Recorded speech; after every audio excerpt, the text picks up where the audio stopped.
Hello everyone, I am back again for another video. This nice, what the heck is today? Wednesday morning. I've kind of got my heads all over the place. But I wanted to cover this story, not really for the story itself, but more for what I think it says about modern culture, right? So you may or may not have heard about this, but Demi Lovato, actress, singer, hot mess, right? Apparently, she's bullied a family owned frozen yogurt shop as many LA businesses struggle. Right now, I don't typically bother with the exploits of celebrities. I'm not a big fan of celebrity culture.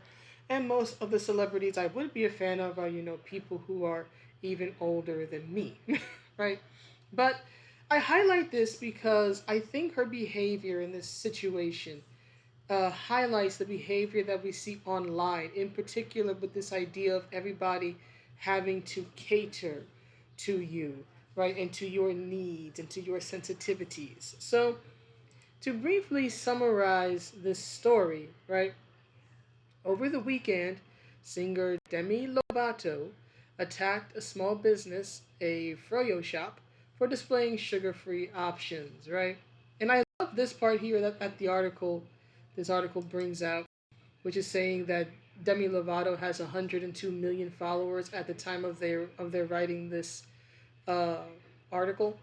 Meanwhile, the shop called The Big Chill only has a few thousand followers, and we know that in today's social media culture, right, your sort of currency, right, your level of influence is definitely in your followers, right? Hence why, big YouTubers or content creators across various social media platforms are called influencers because they wield a lot of influence and oftentimes not in the right way, right? And what this highlighted to me, right, was the idea of privilege, right? We hear this so often in today's world: privilege, privilege. People have certain privilege because of their race, or they're disadvantaged and unprivileged because of their race.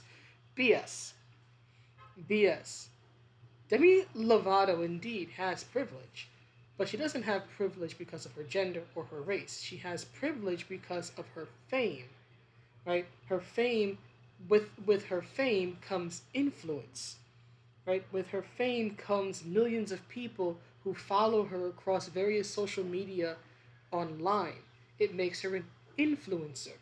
And naturally, in this case, if a person who has over 1 million followers online, right, has something bad to say about your business, especially when what they say about your business is an unreasonable complaint that is born of their egotism and immaturity and entitlement issues, well then you're going to get a lot of people, especially with the hyper reactive nature of the internet, attacking you online.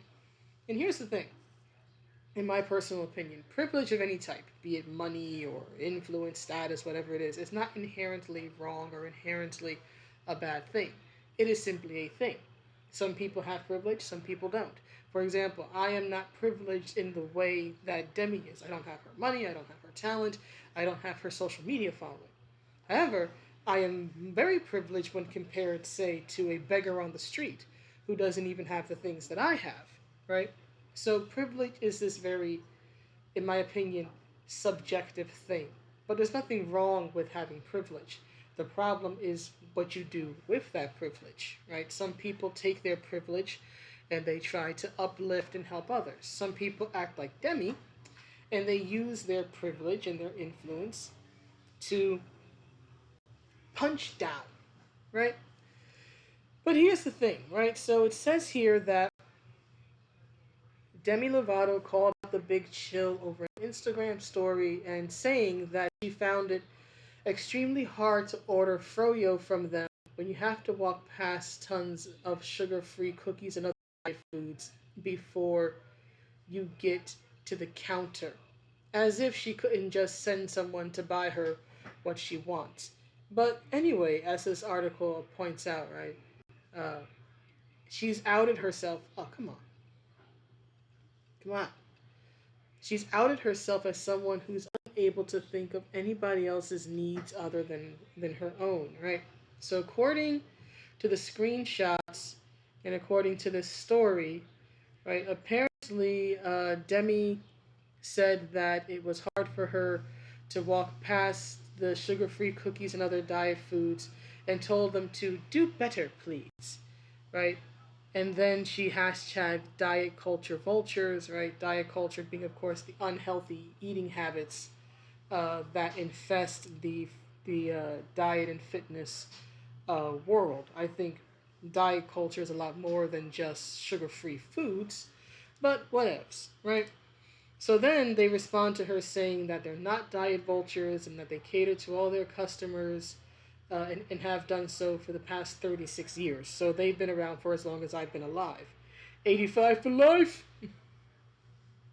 And that they are sorry that she found it offensive. And then Demi continues, it's not just that, your service was terrible, so rude. She doesn't explain how. The whole experience, and here's the part I really want to focus in on, because for me this is beyond just an entitled egotistical actress being an entitled egotistical actress. There are no shortage of stories of young celebrities being egotistical jerks, and that's really the issue here. But here's the part, this whole experience was triggering and awful. You can carry things for other people while caring for another percentage of your customers who struggle daily to just even step foot in your store. Lady, unless you have experienced PTSD and horror on the level of, say, Jessica Cruz from DC's comics, I think she's one of the Green Lanterns, right? Her whole backstory is basically the murder scene from No Country for Old Men. Unless you have endured something that bad, shut up. I get it. You're a celebrity. People hound you. But please, stop with this foolishness. Right? Says you can find a way to provide an inviting environment for all people with different needs, including eating disorders, which I do believe she has, but to my knowledge, it's never involved anything regarding sugar free food. One of the deadliest mental illnesses, second to opioid overdoses. That's also something she has um, very personal experience with, yet you don't see her going after the drug culture of the very industry she works in. Right? Don't make excuses, just do better. Right? Here's the thing. Here's the thing. Her little tirade right here highlights what we see so often today on social media, which sadly is more influential than we often give it credit for, right? This idea of, oh, you have triggered me. You have triggered me. You have something, or you've created something, or you sell something that I personally find distasteful and so forth, and therefore you have triggered me. So let me complain about you online, and by complaining about you, signal boost my discomfort and disdain, and have my million plus followers, come down on you for offending me. It would be different if someone there had actually done something wrong to her, right? Stolen her money, insulted her, physically attacked her, something like that, right? Something egregious. But having sugar-free options in a froyo shop is by no means, in any rational world, a an offense so egregious that her type of response is necessary. They have something you don't like.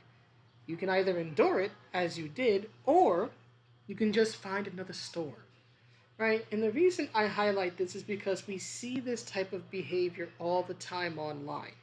There used to be this meme several years ago of this heavyset woman talking about how everything triggers her. Waking up triggered her, showering triggered her, looking at her own reflection triggered her, other people looking at her triggered her, not looking at her reflection, people not looking at her triggered her. Literally everything triggered her, right? And she expected the world to cater to her needs because of her own personal discomfort. This is not the way the world works. This is not the way the real world works. Some people may cater to you, right? I'm not saying to never cater to a person's needs or to a person's discomforts, but you've got to be reasonable about this. It is not on the Froyo shop to suddenly change what they sell or what they display to make the entitled actress feel better, right? It's on her to go, okay, they're selling something that bothers me.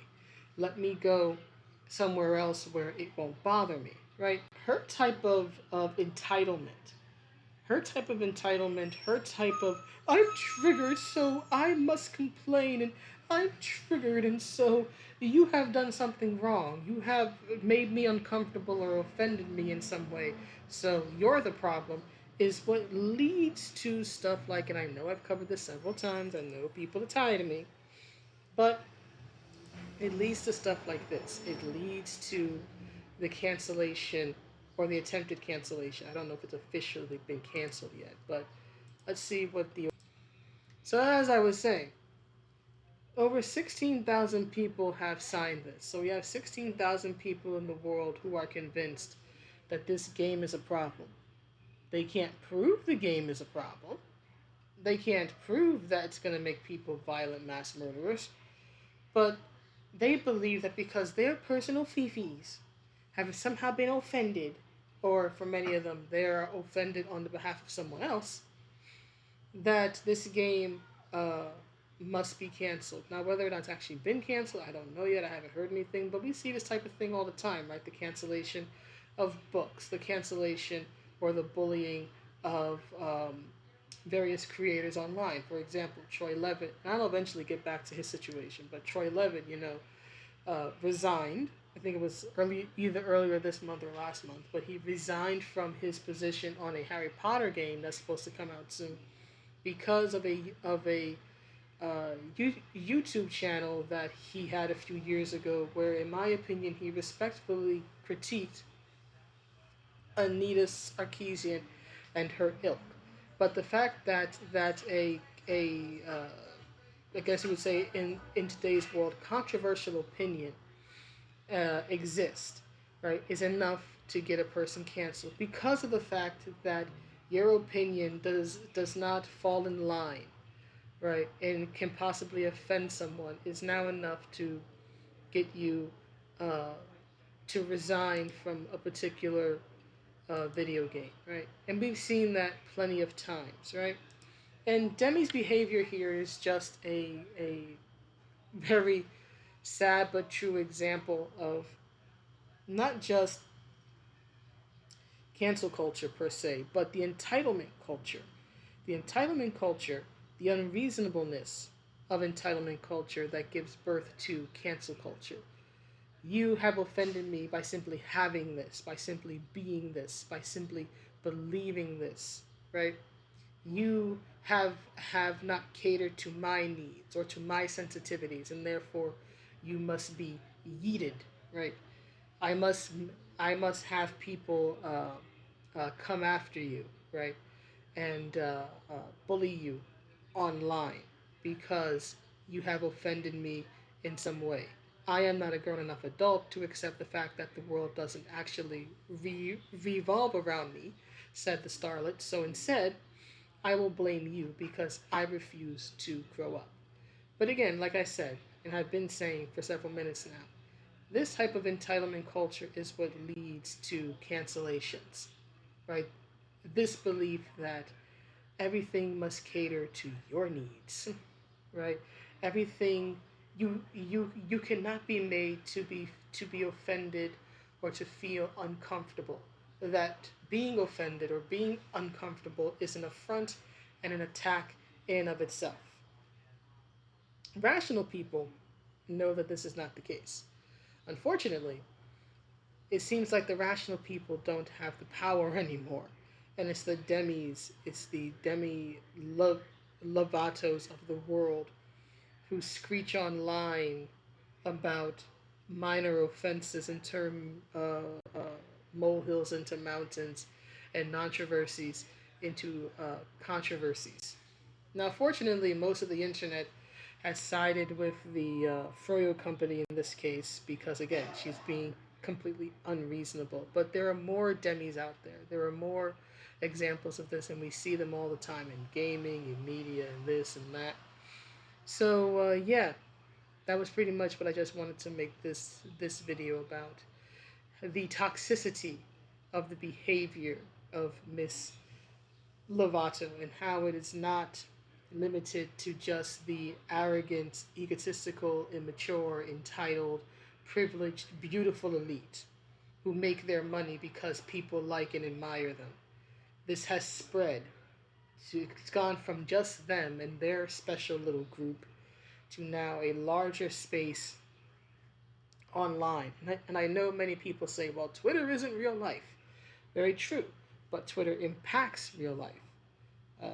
Attack campaigns get works removed and canceled or edited or changed. People lose their jobs. People at times lose their very livelihoods and sometimes their lives because of this type of entitled behavior that is on display by Miss Lovato here. She may be the most famous example, but she's not the only example. But anyway, that's the video. Please let me know what you think, and I will see you around the next one. Have a good day or night wherever you are. Bye.